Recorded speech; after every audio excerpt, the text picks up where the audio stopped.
여러분 안녕하십니까? 여수 MBC 뉴스데스크입니다. 날이 많이 추워졌습니다. 우리 주변엔 추운 겨울을 나기가 참 힘겨운 이들이 여전히 많은데요. 경기 침체까지 더해져 올해는 나눔의 손길이 더 절실해졌습니다. 김단비 기자입니다. 김장김치가 담긴 상자가 차곡차곡 트럭에 쌓입니다. 포스코 광양제철소가 마련한 먹음직스러운 김치 3천여 포기가 지역 복지단체에 전달됐습니다. 연말을 맞아 이웃을 돕기 위한 따뜻한 마음들이 봉사와 기부 활동으로 이어지고 있는 가운데 여수시청 앞 1호 광장에는 사랑의 온도탑이 모습을 드러냈습니다. 모금 첫날부터 지역 기업들의 성금 기탁이 잇따랐습니다. 기부금들이 여러 장애인이나 아니면은 우리 밖에서 소외된 사람들에게 잘 전달되어 가지고 이번 전남 지역 모금 목표액은 99억 2천만 원, 지난해보다 10억 원 늘었습니다. 목표 금액을 1% 달성할 때마다 1도씩, 다 채우면 온도탑은 100도가 됩니다. 2018년을 제외하고 모두 목표액을 달성한 전남이지만 올해는 여느 때보다 도움이 절실합니다. 끝나지 않은 코로나19의 경기 침체까지 더해지면서 개인 기부가 위축될 수 있다는 우려 때문입니다. 지난 2년 동안 코로나로 인해서 그렇게 어려운 시기에도 우리가 항상 목표 달성을 초과했습니다. 도민들께서 너무도 그런 것에 신경을 많이 써주시고 누군가에게는 절실한 도움이 될 희망 2023 나눔 캠페인은 내년 1월까지 계속됩니다. 저도 문자로 성금 기부에 동참해봤는데요. 문자 외에도 ARS 전화 등 다양한 방법으로 비대면으로 쉽게 참여할 수 있습니다. 또 코로나19 방역 물품과 쌀을 비롯한 현물 기부도 가능합니다. MBC 뉴스 김담입니다. 화물연대 파업이 12일째 이어지면서 광양항 물류 차질이 심해지고 있습니다. 현재 광양항의 컨테이너 장치율은 66.8%로 파업 후 줄곧 평소 수준인 60% 초반대를 유지했지만 주말을 지나면서 최고치를 기록했습니다. 장치율이 80%를 넘어서면 하역 작업에 어려움이 생기면서 항만 기능이 마비될 수 있습니다. 화물연대와 항만공사, 기업들은 협의를 통해 일부 긴급 물량을 운송하고 있지만 파업 이전과 비교하면 화물의 반출입량은 4% 수준에 머물고 있습니다. 화물연대 파업으로 광양항과 여수 국가산단 등 전남 동부 지역의 물류 차질이 심해지고 있는 가운데 국토교통부가 현장 상황을 점검하고 대응 방안을 논의했습니다. 엄영소 국토부 2차관은 오늘 광양항 컨테이너 터미널과 사료창고, 여수산단 석유화학 공장을 차례로 방문해 현장을 둘러본 뒤 입주 기업들과 간담회를 가졌습니다. 어 차관은 이번 파업에 대해 법과 원칙에 따라 엄정하게 대응할 계획이라며 화주와 운송사는 운송을 적극적으로 해줄 것을 당부했습니다. 광주 전남 지역의 물 부족 상황이 좀처럼 나아지지 않고 있습니다. 가정마다 물 아껴 쓰기에 동참하고는 있지만 물 사용량은 소폭 줄어드는 데 그쳤는데요. 당장 제한급수를 막으려면 시민들의 더 적극적인 참여가 필요합니다. 임지은 기자의 보도입니다. 최근 물 아껴 쓰기 캠페인에 동참하기 시작한 주부 유정복 씨. 수도 밸브를 시계 방향으로 돌려 수압을 낮추고 설거지통에 물을 받아 식기를 헹굽니다. 작은 습관만 들이면 수도 요금도 아끼고 절수 효과도 볼 수 있으니 일석이조라고 합니다. 가정에서 주부님들이 조금만 좀 불편하더라도 조금 더 신경 써서 전략하면은 좀 도움이 많이 되리라고 생각하고 있습니다. 물 절약을 독려하기 위해 주민자치회가 직접 나서기도 합니다. 담그셔가지고 넣어주시면은 자변기에서 그대로 손상도 없이 되고 이렇게 갖다 넣으시면 됩니다. 이곳 아파트에서는 주민들에게 벽돌 2천여 장을 무료로 나눠주고 있습니다. 가정용 변기를 한 번 사용할 때마다 6리터의 물이 내려가는데 무게가 나가는 물건을 넣어두기만 해도 많게는 30%의 절수 효과를 볼 수 있기 때문입니다. 주민자치회에서 이렇게 도움을 많이 주셔갖고 서로 전략을 하기로 약속을 하고 또 아침 저녁으로 방송을 하시니까 우리가 전략하자는 마음으로 하지만 현재 절약 속도로는 제한급수를 막기에 턱없이 부족합니다. 지난해와 비교했을 땐 물 사용량이 점차 줄어 월 평균 절감률이 4.2%까지 도달했지만 광주시가 당초 목표로 잡았던 기준의 4분의 1에도 미치지 못하는 수준입니다. 심지어 식당과 목욕탕에서 사용하는 물의 양은 더 증가했습니다. 식수원 확보에 비상이 걸린 광주시는 장마가 시작되는 6월 중순까지 절수 운동이 더 활발해져야 한다며 시민들의 적극적인 동참을 당부했습니다. 제한급수 없이 안정적으로 수돗물을 공급할 수 있도록은 시민들의 적극적인 물 전략 동참이 필요하다고 다시 한번 당부드리겠습니다. 지난달 말 동복댐과 주암댐 주변에 20mm가량의 단비가 내렸지만 하루 사용량에도 못 미치는 상황. 현재로선 물 절약 이외엔 제한급수를 막을 묘수가 없어 시민들의 자발적인 참여가 시급합니다. MBC 뉴스 임지은입니다. 4차 산업혁명에 꽂히자 민선 8기 고흥군의 핵심 전략 산업인 드론 산업을 이끌 고흥 드론센터가 정식으로 문을 열었습니다. 이 센터는 앞으로 인구 절벽과 지역 소멸에 대응할 수 있는 고흥의 전략적 전초 기지가 될 전망입니다. 최우식 기자입니다. 200억 원의 사업비가 투자돼 지난해 준공된 고흥 드론센터가 개소식을 갖고 명실상부한 드론 산업의 메카임을 선포했습니다.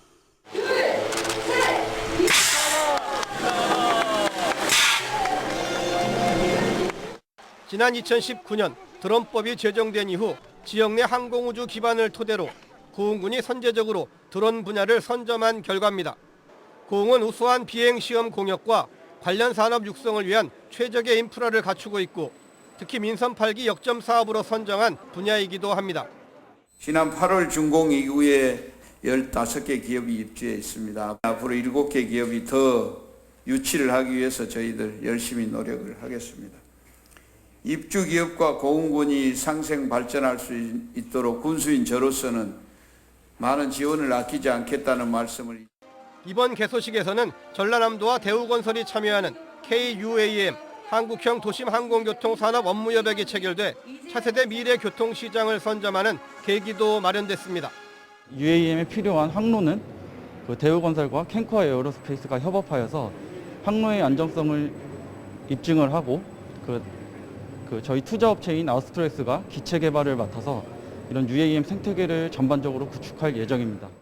고흥군은 이미 무인기 산업 관련 시설을 활용해 다양한 드론 관련 이벤트 개최는 물론 산업용과 치안용 드론 개발에도 적극 참여해 성과를 내고 있습니다. 내년부터는 해마다 드론 엑스포를, 매주 드론 라이트 쇼를 선보여 드론 산업을 선도해 나간다는 계획입니다. 고흥 드론센터는 월등한 인프라를 바탕으로 전남을 넘어 한국의 블루 트랜스포트 구상을 실현하는 전초기지가 될 전망입니다. MBC 뉴스 최우식입니다. 전남 지역 가금류 농장에서 최근 고병환성 AI 확진이 잇따르고 있습니다. 날씨가 추워지면서 방역에도 어려움을 겪고 있습니다. 양정은 기자가 취재했습니다. 250마리의 닭이 집단 폐사한 전남 한평의 한 양계장. 최근 고병환성 AI 확진 판정을 받으면서 해당 농장이 폐쇄됐고 방역이 강화되고 있습니다. 1km 이내 가금류 50여만 마리는 살처분됐습니다.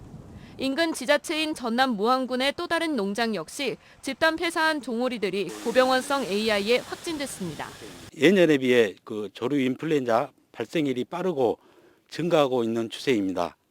앞으로 발생 농장 반경 10km 내에 가금 농가에 대해 일제 정밀 검사를 실시하고 지금까지 전남에서 고병환성 AI 확진 판정을 받은 가금류 농장은 모두 9곳, 전국 32곳의 30%에 달합니다. 지난해 같은 기간과 비교했을 때 가금류 농장의 고병환성 AI 확진 사례는 2배 이상 증가했습니다. 지금까지 살처분된 가금류는 전남 지역에서만 147만여 마리에 달하는데 AI 발생 농장은 대부분 철새 서식지 인접지이거나 많은 철새들이 발견된 지역입니다. 전남은 겨울 철새에 의해 전 지역이 오염된 상태이고 철새 감염률도 예년에 비해 3배 가까이 높습니다. 하지만 겨울 한파로 인해 방역 등의 어려움을 겪고 있습니다. 농당주가 지키는 것이 추워지면 한계가 있기 때문에 저희가 위험 농장에 대해서는 통제 처소를 설치하고 매일 좀 확인을 하는 걸로 그렇게 하고 있고요. 방역당국은 농장 밖의 오염원 제거를 위해 드론 방역도 확대하는 등 AI 확산 차단을 위해 총력을 기울이고 있습니다. MBC 뉴스 양정은입니다.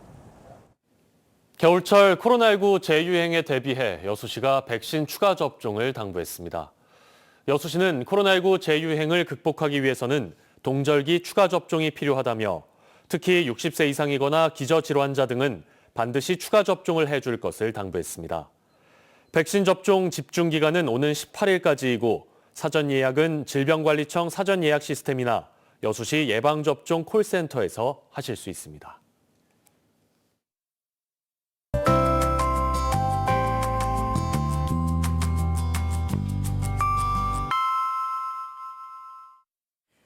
날씨와 생활정보 정리해드리는 생활포커스입니다. 앞으로는 국립공원 가실 때 사람이 얼마나 많은지 미리 확인할 수 있습니다. 국립공원공단이 탐방객 밀집으로 인한 안전사고를 예방하기 위해 전국 21개 국립공원 주요 탐방로 291곳의 혼잡도를 실시간으로 제공하는데요. PC나 스마트폰의 국립공원공단 홈페이지에서 확인할 수 있습니다. 이어지는 고물가 속에 옷값도 예외는 아니었습니다. 의류 물가도 10년 만에 가장 큰 폭으로 올랐는데요. 통계청에 따르면 지난달 의류 신발 소비자 물가는 107.33으로 1년 전보다 5.5%가 상승했습니다. 이는 공급 차질로 인한 원재료 가격 상승 때문으로 분석되고 있습니다. 오는 8일과 9일 순천대학교가 순천대 실내체육관에서 2022 SCNU 산학연 성과 페스티벌을 개최합니다. 이번 페스티벌은 분야별 산학협력 사례와 청년 창업 성과물을 홍보해 산학연 협력의 중요성을 알리기 위해 마련됐습니다. 종일 구름 많고 흐린 가운데 낮 최고 기온은 6에서 8도로 평년 기온을 밑도는 춥고 건조한 날씨가 이어졌습니다. 내일 오후부터 추위가 조금씩 풀리겠는데요. 대기가 매우 건조합니다. 각종 화재 예방에 유의하시기 바랍니다. 자세한 내일 지역별 기온 보시면 아침 기온은 여수가 1도, 순천, 광양, 영하 2도로 낮게 출발하겠지만 낮 기온은 전 지역에서 9도로 오늘보다 조금 오르겠습니다. 바다의 물결은 앞바다에서 0.5에서 최고 1m, 먼바다에서는 1에서 최고 2m를 일겠습니다. 내일 여수의 만조 시간은 오전 8시, 간조 시간은 오후 2시 2분입니다. 지금까지 생활포커스 송유라였습니다. 다음 뉴스입니다. 여수시가 환경부의 하수도 정비 중점 관리 지역에 선정돼 국비 167억 원을 확보했습니다. 여수시는 이번 국비 확보를 통해 중앙동 지구에 279억 원을 투입하고 관로 정비와 펌프장 설치 등 하수도 정비 사업을 추진한다고 밝혔습니다. 그동안 해당 지역은 바다와 인접해 있어 집중호우와 만조가 겹칠 경우 침수 피해가 상습적으로 발생하는 등 주민들이 큰 불편을 겪어왔습니다. 광양 지역 시민단체가 시 출연기관인 사랑나눔 복지재단에 대한 감사를 요구했습니다. 광양 참여연대는 오늘 성명을 통해 시의회 행정사무감사에서 복지재단 목적 외 사업비 집행과 방만한 인건비 책정 문제 등이 지적된 만큼 복지재단 전반에 대한 점검이 필요하다고 주장했습니다. 광양 참여연대는 광양시와 시의회, 시민단체로 구성된 특별감사팀을 구성하고 재발 방지 대책을 마련해야 한다고 강조했습니다.